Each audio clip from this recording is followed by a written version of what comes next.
Hi, and welcome to another edition of Lore Maker's Guide to the Galaxy. I'm your lore maker for this week, William Weisbaum, and I'm happy to be sharing with some of you the insights to one of our many solar systems featured throughout the universe of Star Citizen. We give you kind of an insight of what's going on here and some of the lore and astronomy that goes into creating all our really cool systems. So today's system is Keel. So let's head over there now from Earth. So we'll do a handy little search here.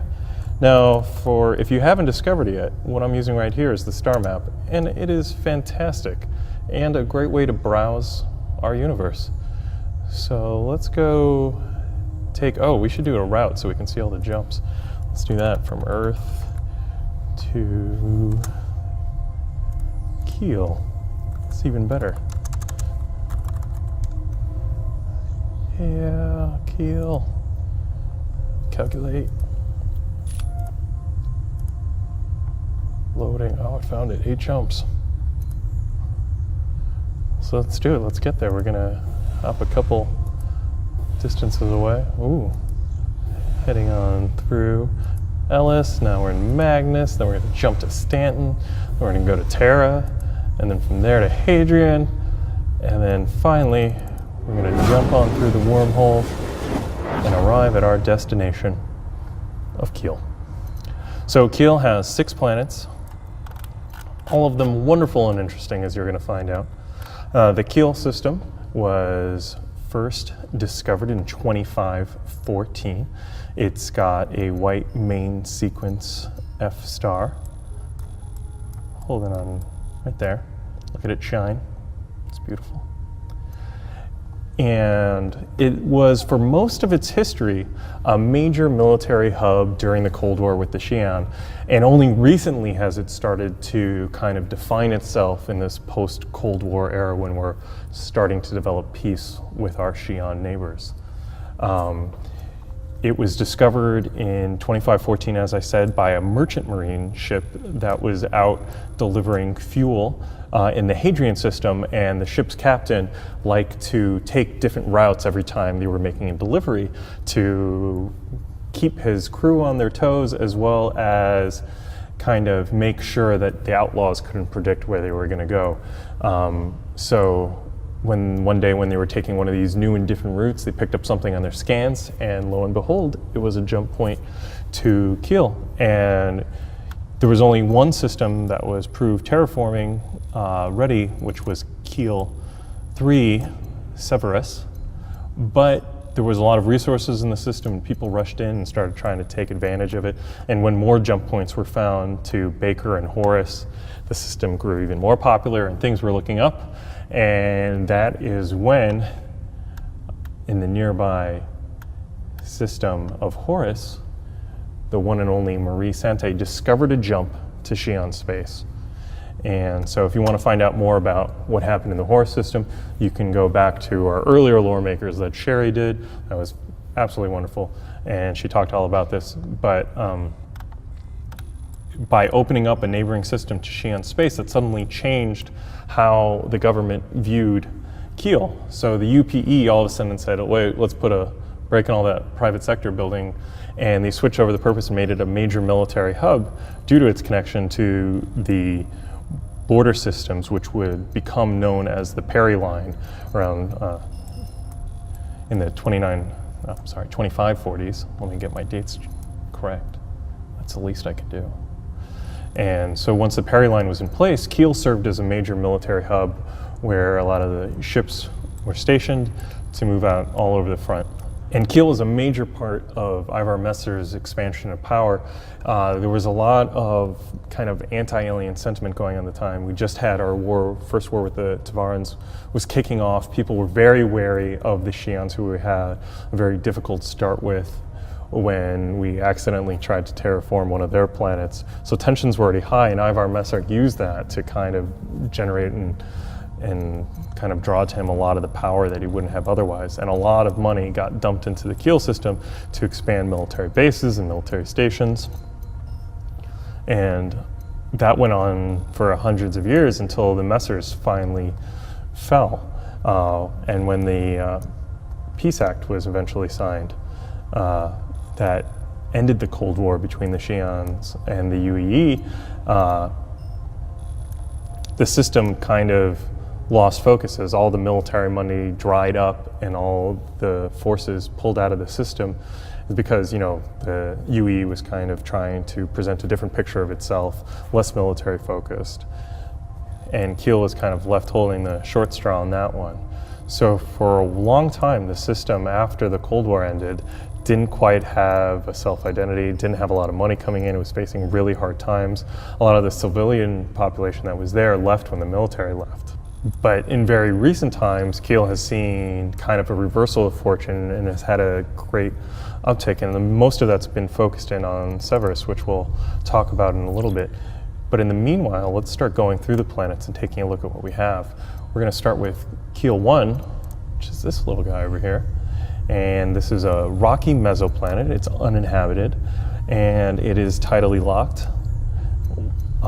So ignore the fact that it's rotating in our star map. Eventually we'll tidally lock these things. And so it's heavily heated and pockmarked on one side. Very fun. Some mining going on, but not much else. Next up we have Kiel 2. We'll zoom in here. So Kiel 2 is a rocky terrestrial planet. It's uninhabited. And it's not suitable for terraforming, but there is a good amount of resources on the planet, and people have tried to get mining rights to those resources, but unfortunately the military has said no and has completely restricted access to the surface. And they haven't given a clear reason why, and a lot of people have kind of conspiracy theories going about what might be happening on the planet. Some people think that there's probably a secret military base there where they could be, cloning messers, or maybe that's where the military actually created the Vandal in a secret program to drive the war. That's probably not true at all, but still. From there, we're going to head on to the main named planet in the system, Severus, which is Kiel 3. Now, Severus is a rocky planet that's been terraformed, and it has a moon known as Amelia. Hello, Amelia. But we'll focus on the planet. The main capital is Eris City, and the planet is named after a famous admiral who had distinguished himself during the Second Tavaran War. And this was the key military hub for the system. And it's been covered in a lot of different various military bases and stuff, and all those, once the military pulled out, kind of went unused and were in desperate need of repair, and things were looking at a really hard time. And the person who's been able to turn it around for them is a recent governor who was elected in 2903, which is Governor Tsur. He's a descendant of centuries of Tsurs who've lived on the planet. His great-grandmother served in the army on the planet and decided to stay after she left the service. We give a lot of love and attention to the Navy because that's the focus of Squadron 42, and the Navy flies all the cool, fantastic ships. So we talk about various squadrons a lot of time, but the Army's out there doing their part to help defend the Empire. They were kept on high alert for a lot of time because the UPE and then the UEE didn't know if they were going to have to invade a Xi'an planet or whether they were going to have to defend a planet that the Xi'an were invading. So the Army were going to be a major part of that defense, and so there was a lot of drills and training done during that time.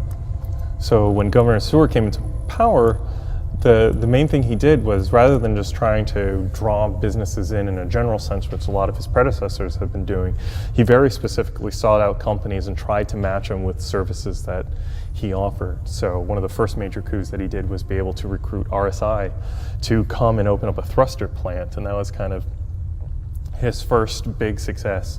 And from there, he took the profits that were coming in from that new plant and reinvested it heavily into kind of a beautification program, a major makeover of Eris City, of putting in parks and green spaces and opening up like nice apartment buildings for rent and giving a lot of kind of tax credits and stuff for investments into the city. And it slowly started to work.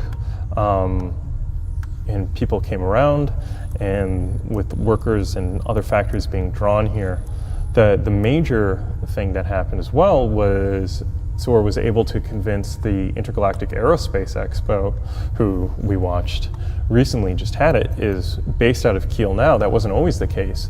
The expo used to hop from system to system, floating around the empire, but SEA was able to say, look, we have these large, gigantic hangars.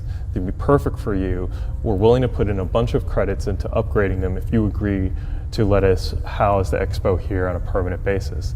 And the expo had just been running into troubles with different various locations not being able to support them and other such things, so they leapt at the chance, and Kiel has been the home of the expo for several years now, which has been great, and that's just drawn a ton of people, and like a ton of fancy hotels have sprouted up, and the restaurants here are growing quite into a well-known dining scene. And going along with that, now that these people here, there's also trying to make more arable land to start cultivating their own food and produce on the planet, so that's exciting. So it's really on the cusp of blowing up into a really great planet. To go along with that, they just earned representation in the Senate, and it was SEA's daughter, Jana Thurville, was elected very recently as the first senator for the planet, so that was exciting.